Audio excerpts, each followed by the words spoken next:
I got pregnant after having revenge sex with the fiance of my ex's mistress. Now we are co-parenting while my family disowns me and his ex tries to win him back. So, I 26F just found out I'm pregnant after having revenge sex with the fiance 35M of the girl 30F who my ex-boyfriend 32M cheated on me with for 2 years. So my ex and we met when I was 20, but were only friends until we started dating 2.5 years ago. I found out last year that my ex had been cheating on me for basically our whole relationship with a girl he met through a mutual friend. I broke things off after I found out and told the girl's fiance about the affair. He ended up breaking off their engagement after he found out, and she seemed nonchalant about it until she realized that my ex's money wasn't actually his. You see, my grandma left me a lot of things after she passed away back in 2019. And my ex had been flaunting around the things I had gifted him throughout our relationship to her, even going as far as to claim that the house and antique car my grandpa left for me in his will were my ex's. Continuing, it's not something I'm proud of now that I think back to it, but I did allow my ex to walk all over me for the first month or two after I broke things off because I missed him so much.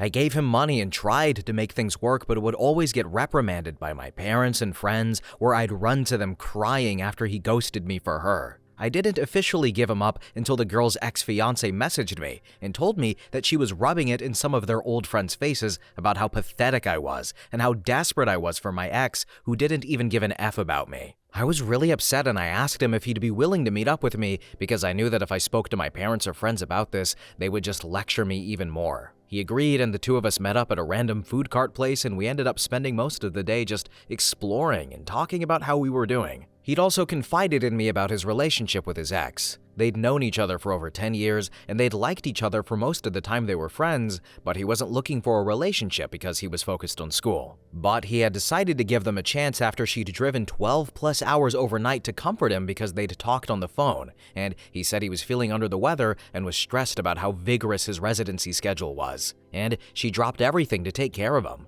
helped clean his place, even made him some home-cooked meals after finding out he was surviving off of vending machine snacks and instant coffee. He told me in detail how he'd never felt so loved and cared for, and how after she'd done that for him, he decided that she was the one. That if this wasn't love, then love wasn't real. And then finding out she was cheating for the last 2 years made everything click into place. She'd been pushing off getting married, telling all of her friends that she was having doubts about him. He'd been trying to convince her into going to couples counseling when I broke the news to him that she was sleeping with my ex. And I feel like a monster hearing their love story and then realizing that they didn't get their happy ending because of my ex, and I messed with my head. We continued to talk from time to time, checking in on each other and meeting up for a quick bite every now and then. We lost contact after the girl my ex cheated on me with somehow convinced him to take her back. I became slightly depressed after he cut me off, explaining to me that he was still in love with her and wanted to work things out, which meant a clean slate. And I find out through some internet snooping that my ex cheated on her too, which is why she went back to her ex-fiance. So a few months go by and things went back to semi-normal. I started getting therapy and was about ready to get myself back out there to try out the dating pool again, when around New Year's, I got a call from the guy. He was crying and asking if I was available to talk. I of course said yes and out of concern met up with him at his place. And he broke down to me and told me about how he had found her and my ex in his mom's guest bedroom during Christmas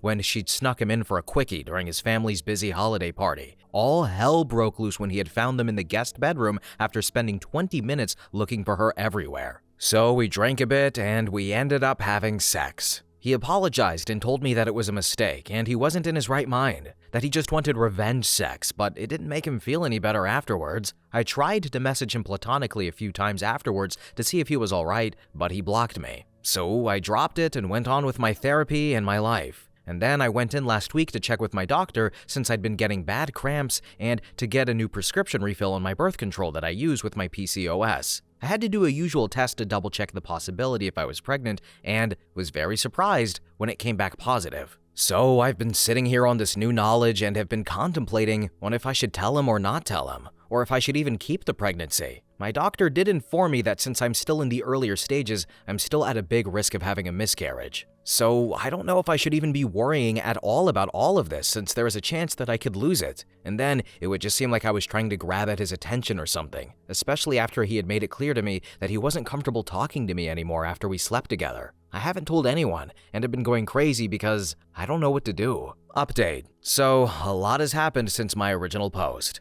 And I know a lot of people were against this, but I went through with the pregnancy and I am forever thankful for my beautiful baby. I had originally planned to get an abortion, but I found myself unable to go through with the appointment. I am pro-choice and always will be, but just because I chose to keep my baby doesn't mean another woman or girl should be forced to keep a pregnancy they do not wish to continue. Everyone has a right to their own bodies. Anyhow, my parents were very upset with me and my whole family disowned me. I listened to what some of you said about letting the father know. We will be referring to him as Dave.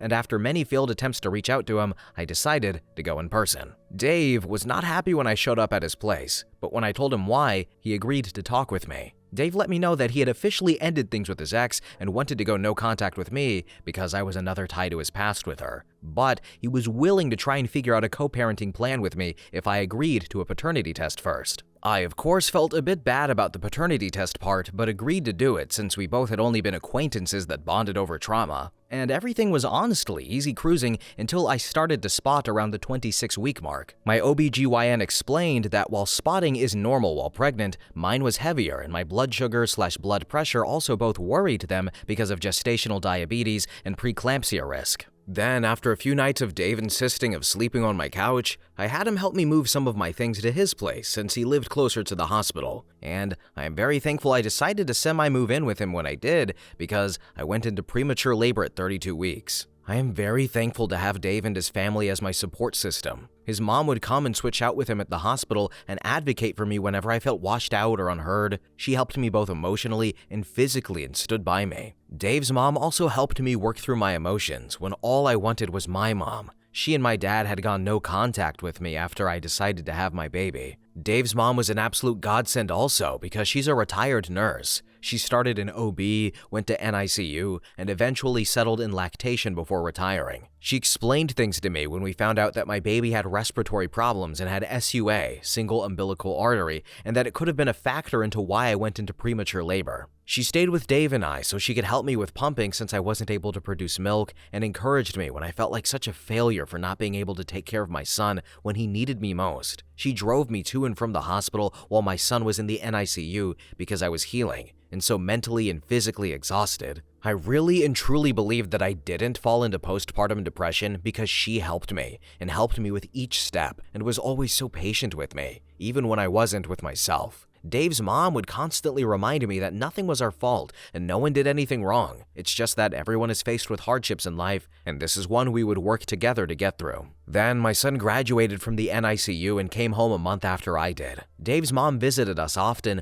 and helped with him since Dave and I are first-time parents. And Dave's dad joked that he felt like she and I had the baby together, and he and Dave were both just background characters that make guest star appearances every now and then since Dave was working so much in order to build PTO. And his mom wouldn't bring his dad along when she'd come to visit since she didn't want him to disturb me and the baby with his loudness. Dave's dad is hard of hearing and can sometimes be unaware of his volume, so he took no offense to it. Dave's siblings and family members posted a lot about our son because he was the first grandchild and first baby in a long time. Dave's youngest cousin is 17, turning 18 this year. And somehow, someone must have shared a photo or something, but pictures of us reached my family and my parents demanded I let them meet my son. Dave was supportive of whatever I chose to do and said he'd agree to them meeting him if that's what I wanted. After thinking about it for a few days, I decided that I wanted to talk to my parents before I let them meet my son. So we met up to talk. My parents were offended that I didn't bring my son with us and left him with Dave's parents. They said some really hurtful things, and then my dad started to question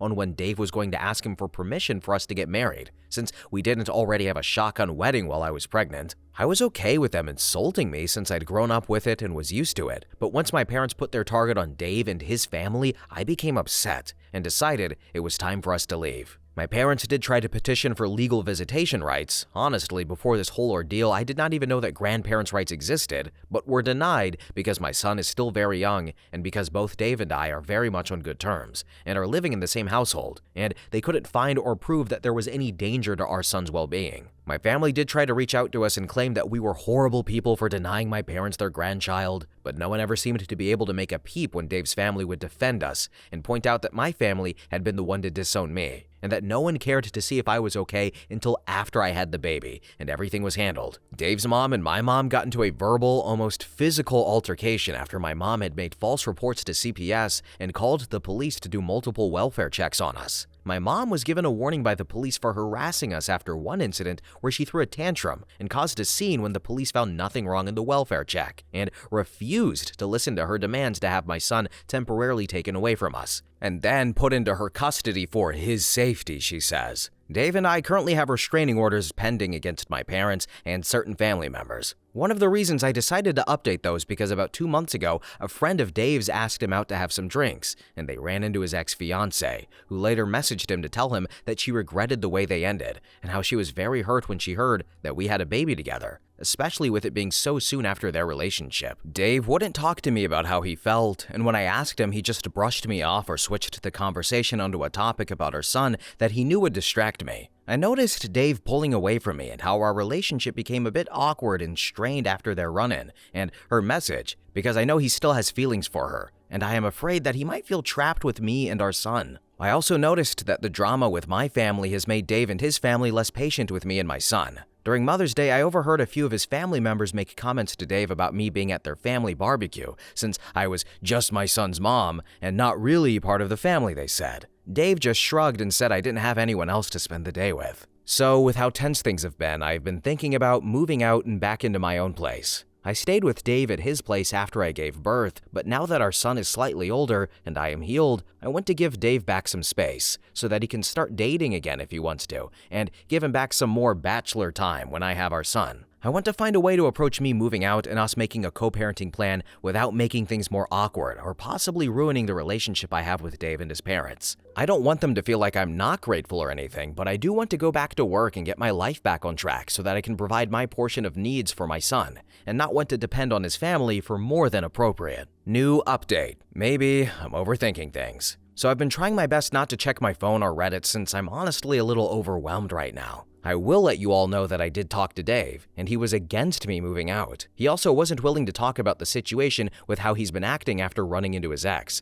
and said I was bringing up something that didn't matter since we were talking about me wanting to move out. Then I didn't say anything about what I overheard at Mother's Day, and I don't think I'm going to mention it since I feel really bad that it was meant to be a private conversation. So I don't think anyone meant anything bad. During our conversation, Dave let me know that maybe I'm just overthinking or overreacting, and that I shouldn't be making big decisions like moving out. He also talked about how our son is premature. He'd prefer if one of us was a stay-at-home parent until he turned 2 to 3 years old so he could catch up with his peers. And then once he started pre-K, then we could go back to work again. But I feel like he's been trying to avoid me since the conversation, but it could also be me overthinking like he said. But after reading someone's comments, I do feel like I'm valid in the way I feel, but I am also not sure anymore. I want to do what's best for my son. I know people already think I'm so dumb and that I shouldn't have had him, but I am trying to be better for my son. And I feel like he's my only family left, and I really want to try and do what is best for him. Update number 2. 9 months later. I don't think anyone really cares for this update, but I'm going to put it here for anyone who may want to know. After the last time I posted, things were a bit awkward and tense between Dave and I for a few weeks until Father's Day. I honestly didn't feel comfortable going to his aunt's house for their family gathering because of the conversation I'd overheard during Mother's Day. But I went because it was Dave's first Father's Day after we had had our son the previous year. I initially didn't want to bring up the topic because it was supposed to be a good day, but Dave was actually the one who brought up the topic after we had returned from his aunt's house. Dave confessed about the Mother's Day conversation with his cousins and said they had grilled him during Father's Day as well because he'd brought me with him to their aunt's house. Dave apologized for making me worry and not standing up for me when his family said things about me behind my back, but told me that he honestly didn't want me to move out and for us to split our son's custody, especially because it was comforting to know that he was going to be coming home to the both of us after spending a long day at work. And I told him I didn't want to ruin the day and we could talk about things the next day. But Dave was adamant on us clearing the air because he was tired of how uncomfortable things were between us. Ironically, Dave told me he was afraid of me feeling trapped with him, especially after seeing how traumatizing it was for me to go into premature labor, deal with our son in the NICU/being separated from him, and me healing postpartum. Dave also said he felt worse about everything after seeing how my family treated me, and then how some members of his own family held it against me. He told me that although he himself didn't mean to do this in any way, he felt like I was trapped and isolated with only him for me to depend on. He made sure to make it crystal clear that while he would want for us to try and work towards a relationship to see where things go, he also doesn't want me to feel pressured or that I have to stay with him if I am not happy or don't want to. He agreed that he would rather us be on good terms for our son's sake, and if that means us having a friendship-like relationship with mutual respect for one another, then he is okay with it as well. We talked for a while about everything and cleared the air of any questions, and Dave let me know that he genuinely didn't feel anything for his ex-fiancée, and that the reason for him becoming distant had nothing to do with me and was because he had had a life crisis when he thought about how different life was compared to how he'd wanted it, as well as how he thought it would be like. And then Dave and I came to an understanding that my son and I would continue to stay with Dave,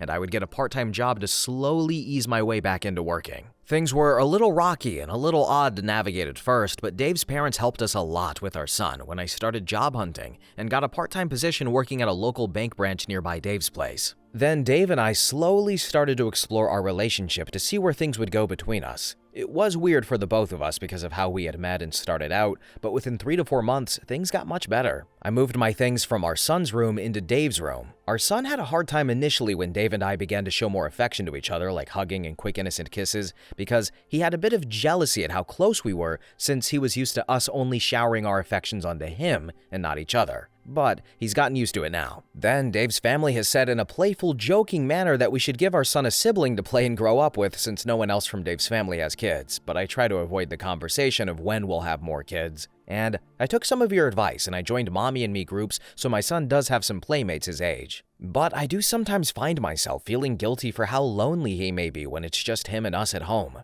This past Valentine's, while in the heat of the moment, Dave did make a few comments about wanting to get me pregnant again, but when I mentioned and clarified with him afterwards, he said it was just him being really into it at the moment. Then, Dave and I have previously had a conversation and agreed that because of my PCOS and how unbalanced my hormones are, I wouldn't go back onto birth control because of how I've been feeling much better after the birth of our son. So we are using the calendar method as contraceptive for my end, but I have tried asking Dave if he'd be willing to use condoms, and he's made it clear that he doesn't like them, and it's completely off the table for him, because he doesn't like the feeling of being constricted in latex. I know he's clean and so am I, but we've had 2 previous pregnancy scares. There are times when Dave forgets to pull out, but he's assured me that if we get pregnant again, then it wouldn't change anything except that we'd have another baby. And I might have to quit my job and stay home again, but I know I'm not ready for that yet. Our son is just turning 2 later this year, and it's already so hard juggling just one child with our schedules and jobs. I don't know how we would manage with 2 kids. Dave and I are in a wonderful place right now in our life and our relationship, so I don't want to keep bringing up contraceptives or anything